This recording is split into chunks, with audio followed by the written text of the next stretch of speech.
अब आते हैं आज की कहानी के ऊपर। बहुत सारे लोग अक्सर ये सवाल पूछते हैं कि इस दुनिया में perfect crime, perfect murder, perfect चोरी, परफेक्ट रॉबरी हुई है क्या? बहुत सारी हुई है, क्योंकि जो जब तक सुलझ न जाए समझ लीजिए वो परफेक्ट क्राइम है। आज ऐसी एक परफेक्ट बैंक रॉबरी की कहानी है। एक ऐसी बैंक रॉबरी जो उस जमाने में, उस वक्त अमेरिका में उससे बड़ी बैंक रॉबरी नहीं हुई थी। एक ऐसी बैंक रॉबरी जिसको ढूंढने के लिए लुटेरों की तलाश में एक पुलिस अफसर बरसों केस पे लगा रहा, आखिर तक कामयाब नहीं हुआ, फिर उसकी मौत हो गई। एक ऐसी परफेक्ट बैंक रॉबरी जिसमें नाम चेहरा सब पता था लेकिन वो कहीं मिला नहीं। एक ऐसी परफेक्ट बैंक रॉबरी जिसको जिसने अंजाम दिया वो उसूल का इतना पक्का था, उसे मालूम था कि मैं गिरफ्तार हो सकता हूँ, बट उसने पूरी स्टडी की थी कि मैं गिरफ्तार कैसे नहीं हो सकता हूँ, और उसने उस पर पूरी ईमानदारी से पालन किया। बैंक रॉबरी के बाद अगले 52 सालों तक अपने भाई, अपनी बहन, अपनी माँ, अपने बाप, अपने रिश्तेदार, अपने दोस्त, उसने हर एक से दूरी बनाकर रखी। वो किसी से नहीं मिला क्योंकि उनके जरिए पुलिस उस तक पहुंचती। और आखिर तक पुलिस इस बैंक रॉबरी के केस को सुलझाने की कोशिश करती रही, लेकिन उस लुटेरे ने जब तक चाहा पुलिस कामयाब नहीं हुई। और फिर जब उसकी मर्जी हुई तब उसने इस बैंक रॉबरी की कहानी खोली। कहानी अमेरिका की है और ये कहानी उस वक्त की है। 1969 जुलाई का महीना था और अमेरिका के एक शहर क्लीवलैंड, यहां पे ये कहानी जन्म लेती है। इत्तेफाक से 1969 जुलाई का महीना वो महीना था जिसने इस दुनिया में एक क्रांति ला दी थी। वो क्रांति इस तरह से आई थी कि 20 जुलाई 1969 को अपोलो 11 के जरिए पहली बार अंतरिक्ष में इंसान ने चांद पर कदम रखा था। नील आर्मस्ट्रॉन्ग, हम सब जानते हैं, चांद पे कदम रखने वाला पहला शख्स, और उनके जो साथ थे एडविन बज एल्ड्रिन जूनियर। 20 जुलाई 1969, 20 जुलाई 1969 को अपोलो 11 और चांद पर इंसान का कदम रखना, ये पूरी दुनिया में सबसे बड़ी खबर थी और पूरी दुनिया में इसी के चर्चे हो रहे थे। रूस पीछे रह गया था क्योंकि रूस पहले चाहता था चांद पर इंसान को भेजें। इससे पहले बाकी बिना इंसान के तो कई गए वहाँ पे, लेकिन इंसान ने पहली बार कदम रखा जुलाई 1969 में, 20 जुलाई, वो भी रात के, अगर उससे कहें तो 20 बजकर या 8:17 पर, बल्कि 8:17 हो रहे थे जब नील आर्मस्ट्रॉन्ग ने चांद पर कदम रखा था। तो पूरी दुनिया के साथ साथ अमेरिका अपनी इस कामयाबी पर बहुत खुश था और हर जगह अपोलो 11, नील आर्मस्ट्रॉन्ग, चांद पर इंसान के पहुंचने की खबर चल रही थी। और उसी खबर के बीच में चुपचाप से एक और खबर आती है, और चांद पे पहुंचने की खबर इतनी बड़ी थी कि यह खबर दब जाती है। हालांकि अमेरिका के इतिहास में उस वक्त बहुत बड़ी खबर होती अगर ये नील आर्मस्ट्रॉन्ग उस वक्त चांद पे उसी हफ्ते न पहुंचे होते। खबर थी अमेरिका के एक बैंक की रॉबरी की, क्लीवलैंड। यहाँ पे एक बैंक, और इस बैंक का नाम तो ये ओहियो में है, society national bank, Ohio society national bank इसका नाम था। इस बैंक में एक 20 साल का नौजवान काम करता था खजांची के तौर पर, टेलर के तौर पर। उसका नाम था टेड कॉर्नॉट। टेड ने जस्ट पिछले महीने यानी कि जून 69 में अपना 20वां बर्थडे मनाया था। बैंक में एक टेलर के तौर पर काम कर रहा था। पढ़ने लिखने में बहुत होशियार था, बचपन से, स्कूल कॉलेज सबसे, और उसकी नौकरी ठीक ठाक चल रही थी। 1968 में एक फिल्म आई थी। उस फिल्म का नाम था द थॉमस क्राउन अफेयर। यह फिल्म एक बैंक रॉबरी के ऊपर बेस्ड थी और उसमें दिखाया गया था कि कैसे बैंक रॉबरी होती है और रॉबरी के बाद कैसे पुलिस को चकमा देते हैं रॉबर्स और कैसे अपने आप को छुपाते हैं। यह फिल्म कई बार देखी थी टेड ने। इस फिल्म का उसके ऊपर बड़ा असर हुआ क्योंकि वो भी एक बैंक में काम करता था, खजांची था बैंक का, पैसों के लेन देन। करीब 10 बार उसने ये फिल्म देखी होगी। इसी के बाद जुलाई 1969 का महीना आता है और मन ही मन वो तय कर लेता है इस फिल्म को देखकर कि वो अपने ही बैंक में डाका डालेगा।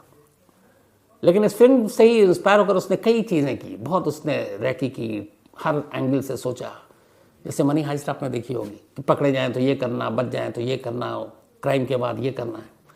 तो उसने इस फिल्म को देखने के बाद हर पहलू से पहले सोचना शुरू किया और पहला उसूल उसका ये था कि इस पूरी साजिश में वो अकेला होगा, क्योंकि एक से ज़्यादा हो तो राज खुलने का डर हमेशा बना रहता है। तो उसने अकेले इस साजिश को रची और इसके ऊपर सारी चीज़ों पर प्लान करना शुरू किया। न सिर्फ ये कि कैसे बैंक लूटना है, बल्कि ये भी कि लूटने के बाद उसे क्या क्या करना है। जुलाई 1969 को आखिरकार एक दिन, एक शाम को वो बैंक से निकलता है। खाकी रंग के बड़े बड़े एनवेलप थे बैंक के।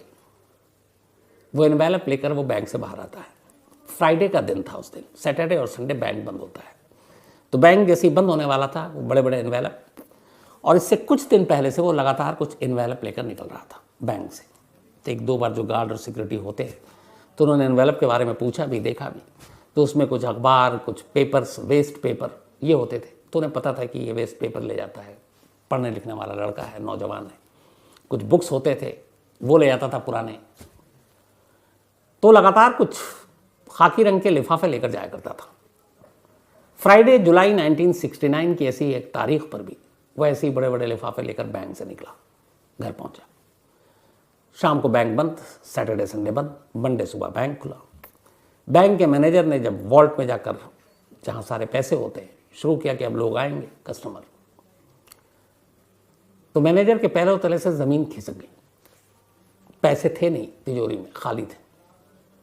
कुल मिलाकर उस वक्त, उस दौर में, उस बैंक में बाकी मंडे को आने थे $2,15,000 रखे हुए थे, $2,15,000। अगर आज के दौर में उसकी कीमत उस डॉलर की गिने तो $1.6 मिलियन। पैसे गायब। बैंक के मैनेजर ने फौरन अलार्म बजाया, पुलिस को खबर दी गई। अब ये हुआ कि फ्राइडे को ये गायब हुआ है, सैटरडे संडे बैंक बंद। पता चला सैटरडे संडे को कोई आया भी नहीं बैंक में कि किसी ने सेंध मारी हो। फिर तो कि जो भी हुआ फ्राइडे की शाम को ही हुआ है, और बैंक जब तक खुला उसी वक्त हुआ है।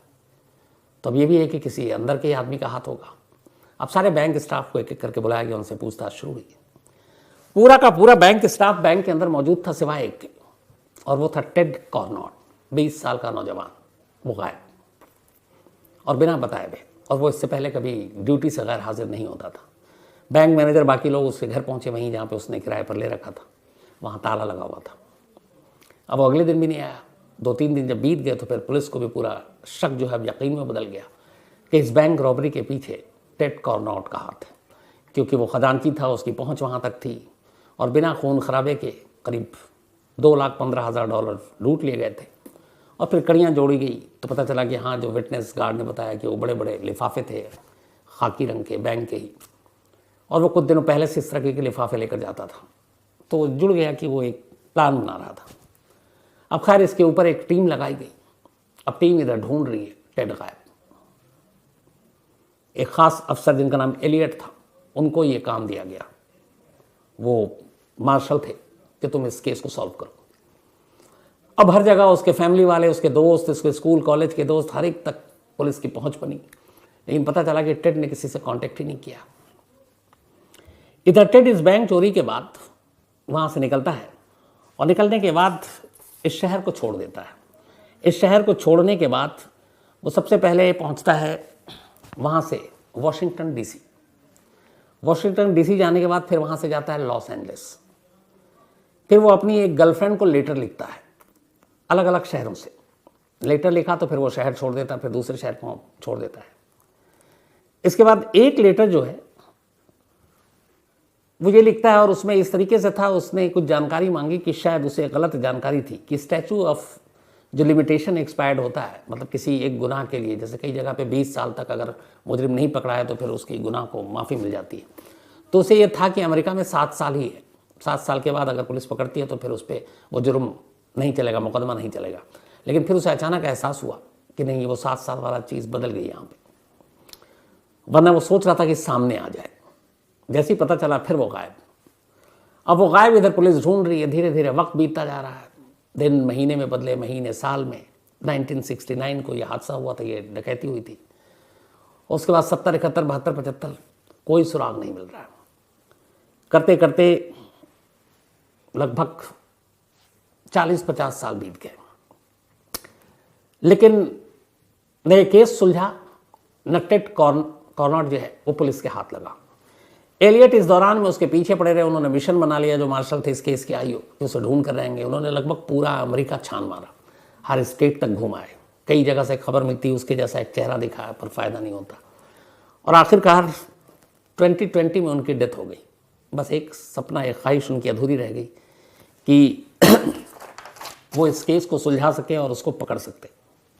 मार्च 2020 में डेथ हो गई थी उनकी। इधर ये सारी चीज़ें होती रही, उधर अब टेड कहाँ गया? उसने शुरुआत में कुछ गर्लफ्रेंड को लेटर लिखा, फिर उसके बाद उसे लगा कि 7 साल तो माफ़ी मिलेगी नहीं। अब उसने गर्लफ्रेंड को भी लेटर लिखना बंद कर दिया, अलग अलग शहरों से भी, क्योंकि उसे मालूम था कि एक उसकी गलती उसे सलाखों के पीछे पहुंचा देगी।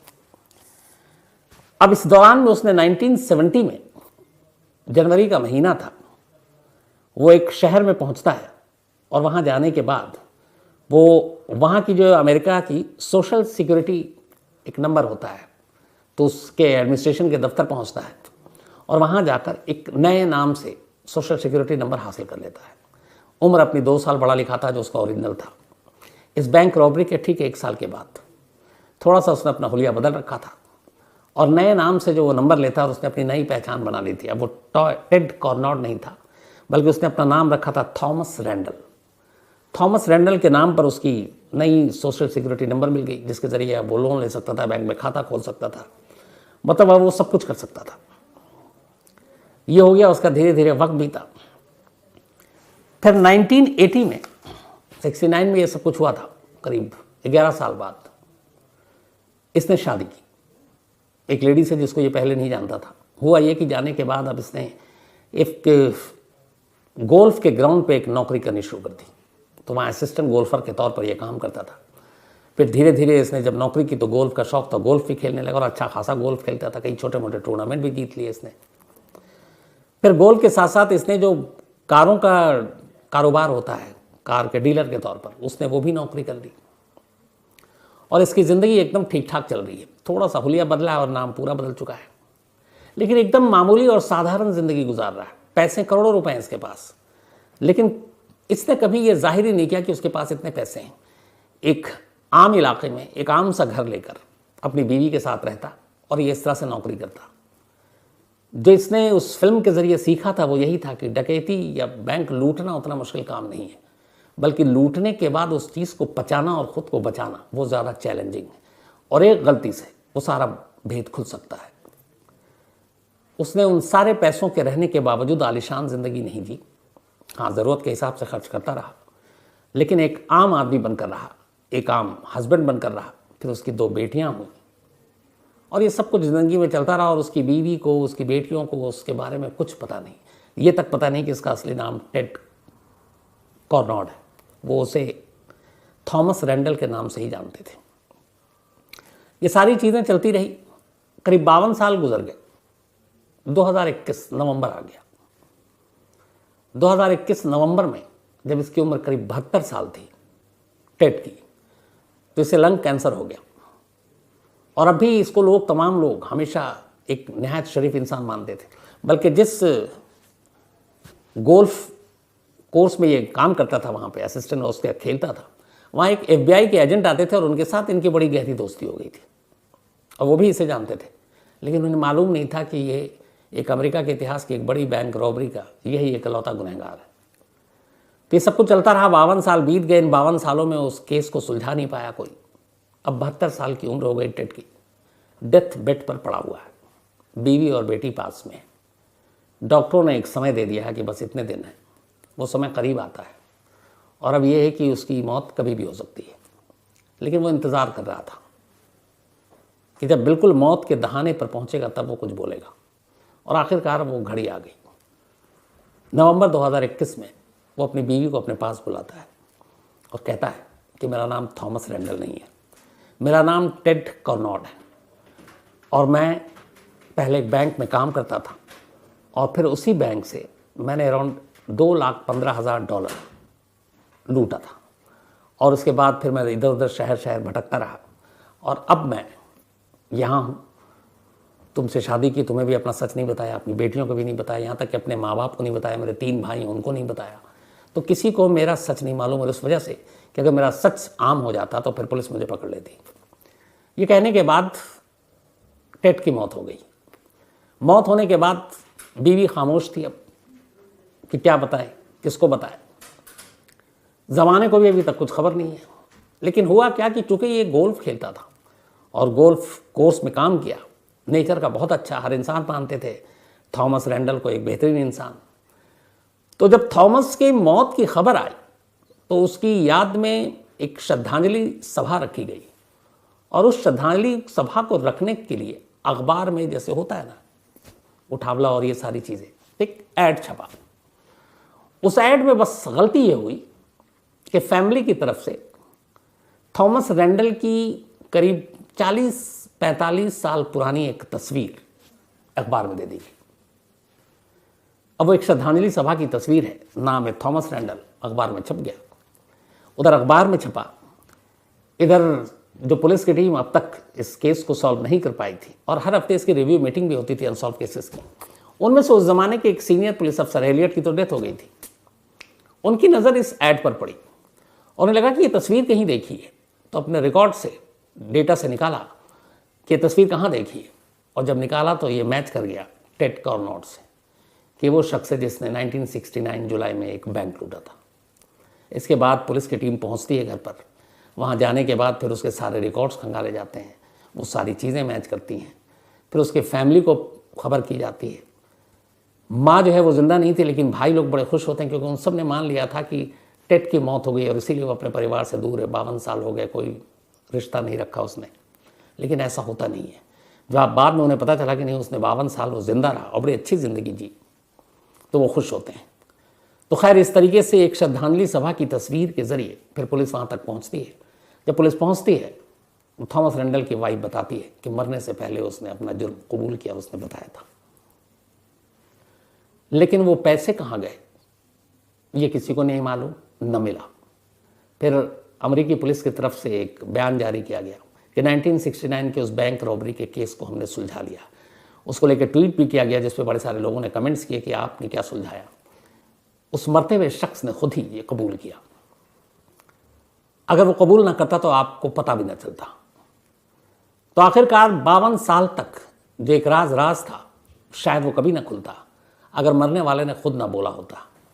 तो टेड ने मौत से पहले ये सच बताया और तब ये ज़माने के सामने आया, तो कायदे से इसे कह सकते हैं कि एक परफेक्ट बैंक रॉबरी थी, क्योंकि जिसने रॉबरी की उसका जब मन किया तभी उसने ये राज उगला, और ऐसे वक्त में उगला कि उसके बाद कानून पुलिस भी कोई उसका कुछ नहीं कर सकती थी, क्योंकि वो खुद अब मरने जा रहा था।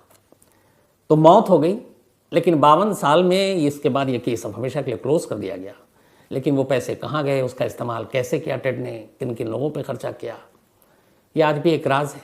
और उनमें से एक भी पाई पुलिस ने बरामद नहीं किया, क्योंकि बाकी जब चीज़ें देखी गई तो एक नॉर्मल लाइफ जीता था। उसकी बीवी बेटी ने वहाँ पे जो है लोन ले रखे थे, तो इसके ज़रिए आप प्रॉपर्टी को भी सीज नहीं कर सकते हैं। तो सारी चीज़ें कोई ऐसा सबूत मिला नहीं और आखिरकार पुलिस को केस क्लोज करना पड़ा। लेकिन इसके साथ कि ये पैसे जो है उसका सोर्स, उसका खर्च कहाँ हुआ, पुलिस को नहीं मालूम। तो ये थी एक परफेक्ट बैंक रॉबरी की कहानी। अब कहानी खत्म करूं उससे पहले वही अपना सिलसिला। तो आज अनिका का जन्मदिन है, हैप्पी बर्थडे अनिका। और ये आशुतोष और प्रियंका जी की बेटियां हैं, and thank you so much आपके प्यार के लिए आशुतोष भाई। साथ ही अनन्या, इनका भी आज जन्मदिन है, तो हैप्पी बर्थडे अनन्या। और ये पूजा और कस्तूरी इन्होंने भेजा है। साथ ही प्रभात श्रीवास्तव, इनका भी आज जन्मदिन है, happy birthday Prabhat, thank you so much आपके इस मेल और प्यार के लिए भी। रुचिका दवे, इनका भी आज जन्मदिन है, तो हैप्पी बर्थडे रुचिका। और कुलदीप बिश्नोई ने भेजा है। साथ ही प्रीति मंडल का भी आज जन्मदिन है, तो हैप्पी बर्थडे प्रीति। और प्रकाश ने भेजा है। इसके अलावा युवराज विक्रम सिंह अयोध्या से हैं और इनका भी आज जन्मदिन है, तो हैप्पी बर्थडे युवराज।